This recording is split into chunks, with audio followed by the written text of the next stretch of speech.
안녕하세요. 작년 가을 이혼녀가 되어버린 30대 후반의 여성입니다. 소름 끼치는 남편과 더는 한 이불을 덮고 살 자신이 없어서 뒤도 안 돌아보고 도망치듯 이혼했어요. 그리고 지금도 그때를 생각하면 온몸이 부들부들 떨린다니까요. 제가 사람 보는 눈이 없어도 너무 없었던 탓이겠지만 남편과 저는 일적으로 처음 알게 되었어요. 일단 제 직업은 방송국 PD로 제 입으로 말하기는 조금 남사스럽지만 나름대로 잘 나가는 편입니다. 반면 남편은 작은 광고회사에서 일하던 사람으로 유명세 같은 건 전혀 없는 사람이었어요. 그리고 처음 현장에서 마주쳤을 때는 솔직히 말 한마디 섞을 이유가 없기도 했는데 그 이유가 한 공간에 있었다 뿐이지 아예 업무 자체가 달랐거든요. 하지만 어쩌다 보니 또 한 번 같이 일할 기회가 생겼고 그때는 남편이 먼저 와서 아는 체를 하대요? 그런데 사실 그렇게 받는 인사도 저에겐 특별한 일은 아니었어요. 방송국에선 제가 나름대로 알려진 사람이었고 그래서 저는 상대를 몰라도 상대 쪽에선 저를 아는 경우가 자주 있었으니까요. 아무튼 나름대로 반갑다고 아는 체를 하는 남편이 스치듯 제 기억 속에서 떠올랐고 그래서 저도 그때 그분이시냐 하곤 가볍게 인사를 나눴습니다. 그리고 그땐 그 인사로 남편과 제가 그토록 가까워질 줄은 상상도 못했죠. 몇 번의 가벼운 대화가 오갔던 어느 날 남편은 자기도 언젠가 저처럼 방송국에서 일하고 싶다며 저더러 자기한테 조언 같은 걸 좀 해줄 수 없겠냐 하더라고요. 하지만 제 입장에선 남편 같은 사람이 처음이 아니었고 솔직히 매번 그런 사람들을 상대해주기도 보통 일은 아니었지요. 그래서 처음엔 최대한 돌려서 거절을 했습니다. 그래도 혹시나 제가 자기를 무시했다거나 그런 쓸데없는 오해는 사고 싶지 않았으니 무척 조심스러웠고요. 그런데 어째서인지 남편은 조금도 포기하는 기색을 보이지 않는 거예요. 그렇다고 저를 귀찮게 한 것은 아니지만 아무튼 그런 남편의 당돌한 모습에 저도 뭐랄까 한마디로 호기심이 생겼죠. 잊고 지내던 제 열정을 남편에게서 발견한 것 같은 기분도 들었고 그래서 결국 2달 만에 사적인 만남을 갖게 되었고요. 시작까지 시간이 좀 걸렸을 뿐 저희의 관계는 급속도로 발전해 나가기 시작했습니다. 남편은 매사 의욕이 넘치는 사람이었고 저는 그런 남편의 적극적인 태도가 나이를 떠나 배울 만한 점이라고 생각했어요. 참고로 남편은 저보다 3살이 어렸지만 연애할 때만 하더라도 나이와 상관없이 참으로 어른스럽다는 생각을 몇 번이나 하게 만들더군요. 그래서 남편이 결혼하자며 프로포즈를 해왔을 때도 제가 믿고 존경할 수 있는 남편이 되어줄 거라 믿었죠. 그래서 큰 고민 없이 하겠다 했고요. 그런데 솔직히 시댁에서 반대를 할 줄은 몰랐습니다. 시부모님께서는 제가 홀어머니와 단둘이 산다는 점 그리고 당신들 아들보다 나이가 많다는 게 마음에 들지 않는다며 대놓고 심지어 저를 문전박대하셨죠. 전 솔직히 홀어머니와 둘이 사는 게 왜 제 흠인 거며 제 나이 또한 문제라고 생각하지 않았어요. 아버지가 돌아가셨으니 홀어머니와 단둘이 사는 건 당연한 거 아닌가요? 그러면 저희 어머니가 재혼이라도 하셨어야 한다는 건지. 그리고 나이 차이도 남자가 몇 살이고 많은 건 별 문제가 되지 않는 세상인데 제가 겨우 3살 많다는 이유로 양심이 있네 없네 소리까지 들어야 한다는 게 너무 자존심도 상하고 모욕적이더라고요. 그래서 남편에게 헤어지자 했습니다. 이런 소리까지 들어가면서 당신이랑 결혼하고 싶지 않다면서 말이죠. 그런데 남편이 자기는 저 없이는 안 된다며 자기는 이 세상에 미련 없다. 솔직히 돌이켜 생각해보면 웃기지도 않는 소리인데 가볍게 무시해버렸으면 될 것을 매정하게 뿌리치질 못했어요. 그리고 무엇보다 남편이 자기만 믿고 따라오라는데 그 말이 왜 그렇게 눈물이 나던지. 그래서 결국 시댁과 반년 정도 부딪힌 끝에 부부의 연을 맺을 수 있었습니다. 결혼할 때 남편은 사회생활을 시작한 지 몇 년 되지 않아 모아둔 돈이 많이 없었어요. 그리고 시댁에서는 반대하는 결혼을 강행하는 저희한테는 한 푼도 보태줄 수 없다시대요. 그래서 결국 남편은 3천만 원을 가지고 온 게 전부였지요. 반면에 저는 제가 모아둔 돈도 넉넉했고 어머니가 해주신 재산도 꽤 있었습니다. 제 명의로 된 월세를 받는 상가도 있었고요. 그리고 전 어리석게도 이런 경제적 능력을 바탕으로 시댁으로부터 인정을 받고 싶었어요. 그래서 제가 거의 일방적으로 해가는 결혼이었는데도 아무런 불만을 갖지 않았죠. 제가 원래 어디 가서 계산 못한다 소리를 듣는 사람이 아닌데 그땐 눈에 뭐가 씌이기라도 했던 건지 참으로 어리석었네요. 한편 나름대로의 난관을 극복하고 꾸리게 된 가정이었기에 앞에는 오로지 꽃길만 있을 줄 알았습니다. 연애할 때 큰 소리 난 일이 없었으니 결혼 생활도 비슷할 줄로만 알았죠. 하지만 결론부터 이야기하자면 그건 순전히 제 착각이었어요. 많은 일들이 있었지만 남편이 제 이름을 팔고 다녀서 저를 너무 힘들게 했거든요. 본인인 저마저도 금시초문인 이야기를 흘리고 다녀서 이따금씩 저를 좀 아는 사람들은 너가 정말 그런 말을 했냐며 확인을 해오기도 했는데 그때마다 제가 느꼈던 그 곤혹스러움이란 이루 말을 할 수가 없었네요. 도대체 왜 그래? 왜 내가 하지도 않은 말을 하고 다니는 거야? 사람이 말하다 보면 실수할 수도 있는 거지. 그렇다고 이렇게 화를 낼 건 또 뭐야? 사람들이 자꾸 오해하잖아. 그리고 이 바닥에서 평판이 얼마나 중요한지 몰라? 야, 너 지금 내가 너보다 어리다고 가르치는 거야? 넌 내가 잘 되는 게 싫지? 네 그늘 아래 두려고 그러는 거지? 진짜 짜증난다. 연애할 땐 매사 자신감이 넘치는 사람이라서 이런 식으로 다툼을 하게 될 줄은 몰랐어요. 정말이지 나중엔 말 몇 마디만 나눠도 열이 뻗칠 만큼 화가 날 지경이었죠. 지금 생각해보면 자격지심이라도 있었던 건지 차라리 솔직하게 나 이런저런 일로 힘들다 하고 도움을 구했다면 저는 조금도 주저하지 않고 남편을 도왔을 겁니다. 아무튼 저는 남편의 그런 모습에 하루가 다르게 지쳐갔고 실망할 수밖에 없었죠. 하지만 틀어진 부부 사이에도 불구하고 저는 저 나름대로 남편의 가족들 그러니까 시댁 식구들에게 최선을 다했어요. 비록 고맙다는 말 한마디 제대로 들어본 적은 없었지만 내가 누군가에게 잘하면 그 복이 다시 나에게 돌아온다는 친정어머니의 가르침을 따랐던 거죠. 그런데 세상 사람들 마음이 다 저희 어머니나 저 같지가 않더라고요. 결혼한 지 만으로 2년 차가 되던 무렵부터 친정어머니 건강이 조금씩 나빠져가는 듯 했어요. 반면에 저는 일거리가 넘쳐나서 일주일 내내 쉬는 날 하루도 내기가 어려운 상황이었죠. 그래서 남편에게 두세 차례 친정어머니를 모시고 병원에 가달라고 한 적이 있어요. 저도 남편이 바빴을 때 제가 남편을 대신해 시부모님을 모시고 병원을 다닌 적도 있었고 심지어 아버님이 수술을 하셨을 때는 꼬박 이틀을 곁에서 지샌 적도 있었으니 우리 부부 사이가 좋고 나쁜 걸 떠나 그 정도 부탁은 당연히 할 수 있다고 생각했거든요. 그런데 남편의 반응은 정말 차갑기 그지없었습니다. 지금도 잊혀지지 않아요. 내가 왜? 당신 어머니잖아. 요새 여자들은 효도는 셀프로 하는 거 좋아한다던데. 넌 왜 그래? 무슨 말을 그렇게 해? 내가 그동안 시부모님한테 어떻게 했는데? 내가 그러라고 시켰냐? 너 좋아서 한 걸 가지고 왜 나한테 그래? 그러니까 하기 싫으면 하지 마? 그 말 한마디에 오만 정이 다 떨어졌죠. 그래서 딱 그때부터 저도 시댁에 해드리던 모든 지원을 중단했어요. 그리고 그 안에는 경제적인 지원도 포함되어 있었고요. 부부 사이의 생활비도 그 무렵부터 칼같이 계산하기 시작했네요.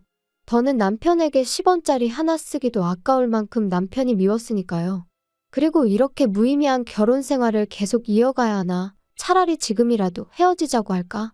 그런 생각이 들던 무렵 친정어머니께서 쓰러지셨습니다. 병원 말로는 신경성으로 달리 손 써볼 방법도 마땅치 않고 이런 식이라면 어머니가 1년이나 버티실 수 있을지 모르겠다고 했어요. 말 그대로 사형 선고나 다름이 없었죠. 저도 어머니도 몇 날 며칠 서로 말 한마디 쉽게 하지 못하고 눈물만 흘렸습니다. 그리고 상황이 그렇다 보니 이혼이니 뭐 그런 건 생각할 겨를도 없었어요. 남편도 남편대로 그때만큼은 저나 어머니에게 나름대로 신경을 쓰려고 하는 게 보이기도 했고요.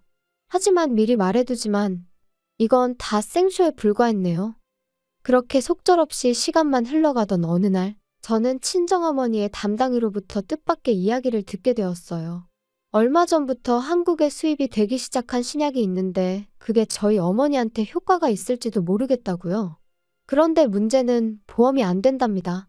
한 번 투약하는데 700만 원 가까이 들고 2주에 한 번씩 10번은 투약하셔야 될 거라면서. 하지만 저는 고민하고 말고 할 것도 없이 해보겠다 했어요.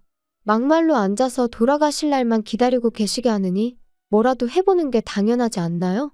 그리고 정말 돈이 없다면 모를까. 아니 없다고 해도 어떻게든 해드렸을 거예요. 그런데 남편이 이 이야기를 듣더니 아니, 너 생각을 하고 말하는 거야? 한 번에 700씩 10번이면 7천이야. 7천이면 웬만한 중형차는 사고도 남는 큰 돈이라고. 지금 너는 우리 엄마랑 중형차를 비교하는 거야? 제정신이니? 아니, 말이 그렇다는 거지. 근데 효과 없으면 환불은 해준대? 진짜 한심해서 말도 안 나오네. 너야말로 머리에 뭐가 들어있는 거야? 내가 지금 뭐 쇼핑하는 거야? 거봐, 환불도 안 해준다는 거잖아. 그거 다 상술이야. 7천이라니 생각할수록 욕 나오네. 너는 가족이 장모님 뿐이야? 내 생각은 안 해. 미래에 태어날 우리 아이한테는 뭐 어쩔 건데. 쓸데없는 소리 하지 마. 당신한테 돈 달라고 안 할 거고 내 능력으로 해드리는 거니까. 그리고 당신하고 알고 지낸 시간보다 내가 엄마 딸로 지낸 시간이 훨씬 길고 의미 있거든? 그러니까 서운한 애 어쩌네 그런 소리도 할 거 없어. 당신이 나한테 그런 말을 할 자격이나 돼? 결국 제 고집대로 신약으로 치료를 받기 시작했지만 솔직히 말해서 초반에는 효과가 없는 것 같았어요. 그리고 그때 저는 말 그대로 무너져 내리는 기분이었습니다. 마지막이자 유일한 희망이라고 생각했으니까요. 그런데 정작 남편은 자기가 뭘 했냐며 의기양양해하는 꼴이라니. 한마디로 정말 재수가 없더라고요. 하지만 편찮으신 어머니께선 당신까지 떠나고 나면 제 옆에는 남편 하나 남는다 생각하셨는지 계속해서 저더러 남편에게 잘해주라 하시고 저희 남편한테도 번번이 당신이 미안하다 하셨는데 다시 그때를 떠올리니 가슴에 돌 하나 걸린 듯 속이 불편하고 답답해지네요. 아무튼 정말 하루하루가 암담했지요. 하지만 죽으라는 법은 없다고 딱 절반쯤 지났을 무렵부터 놀라울 정도로 어머니의 증세가 호전되어 갔어요. 그리고 마지막 투약으로부터 2달이 지난 뒤 저희는 담당이로부터 6개월 뒤에 다시 오라는 말을 듣게 되었습니다. 치료가 성공적으로 끝났지만 추이를 지켜보자는 이야기였죠. 어머니도 저도 벅차오르는 감정을 주체하지 못하고 병원을 나서며 얼마나 울었는지 몰라요. 그리고 이튿날 저는 어머니랑 제주도로 여행을 떠났습니다.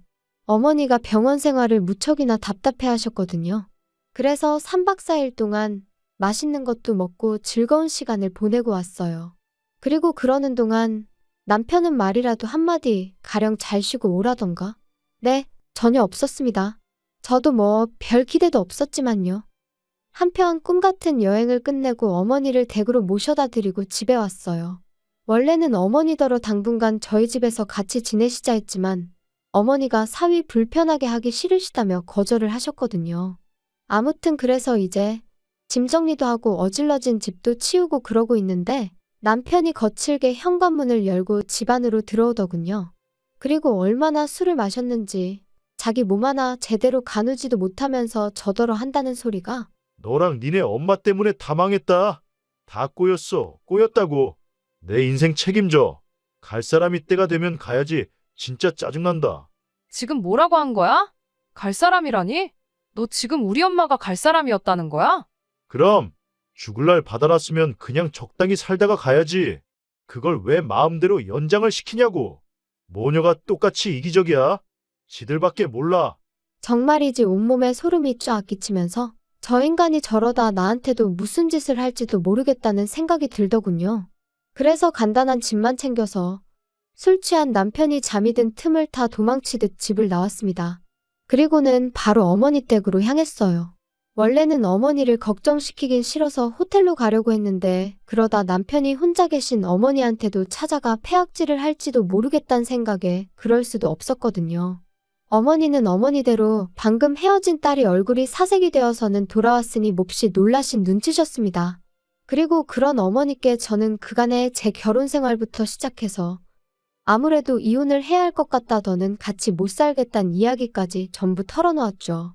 자꾸만 당신 탓을 하시는 어머니 때문에 가슴이 더 답답해졌던 것도 사실이지만 그래도 결국 제 편은 어머니 한 사람뿐이더라고요.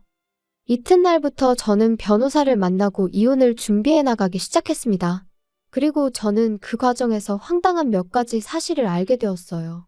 일단 결혼 당시 남편이 모아둔 돈이 없다고 했지만 실은 남편 명의로 작은 오피스텔이 하나 있었다는 거. 그리고 그 오피스텔을 월세로 주면서 거기서 나오는 모든 돈을 시부모님께 드리고 있었다는 걸요. 그리고 또 한 가지. 회사에다가 공공연히 자기는 금방 관둘 거라고 그러고 다녔답니다.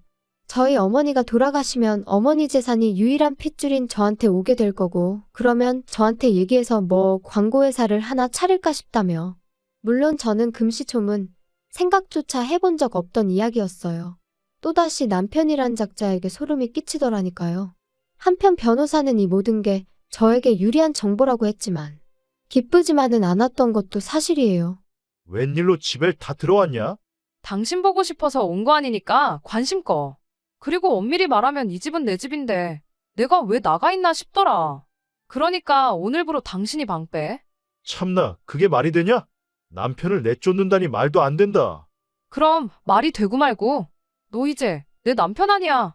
나 너랑 이혼할 거거든. 이혼 같은 소리 하네. 나 이혼 못해. 너 때문에 나 개털됐으니까 네가 책임져야지. 아, 신우한테 오피스텔 넘겨줘서? 그러니까 왜 그렇게 경거망동을 했어. 그리고 진짜 입에 담기도 싫지만 우리 엄마가 돌아가시면 그 재산이 내 거지 니 거야? 정말이지 더는 한마디도 너랑 말 섞기 싫으니까 당장 나가. 안 그러면 내일은 사람 불러서 끌어낼 거니까.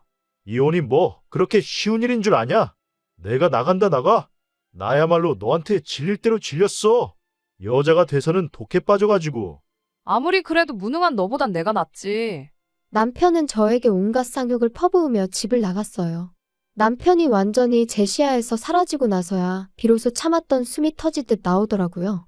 그리고 이후로 저는 변호사의 도움을 받아가며 몇 달의 공방 끝에 남편과 이혼을 할 수 있었습니다. 결혼 기간이 짧아 위자료랄 건 없었지만 적어도 뭐 하나도 빼앗기지 않았으니 참으로 다행이다 싶었죠. 그리고 들려온 남편의 소식은 아주 재미났습니다. 일단 남편은 저희 어머니가 처음에 앞으로 1년 정도 사신다 소리가 나왔을 무렵 시집 간다는 신우한테 기분이랍시고 자기 오피스텔을 줘버렸던 거였죠. 아마 모르긴 몰라도 저희 어머니만 돌아가시면 재산 꽤나 생긴다 생각하곤 아까운 줄 모르고 말 그대로 헛짓거리를 했던 걸 거예요. 그런데 이제 저랑 이혼을 하게 되면서 신우한테 그걸 돌려달라고 했나 본데 그 핏줄이 어디 가나요?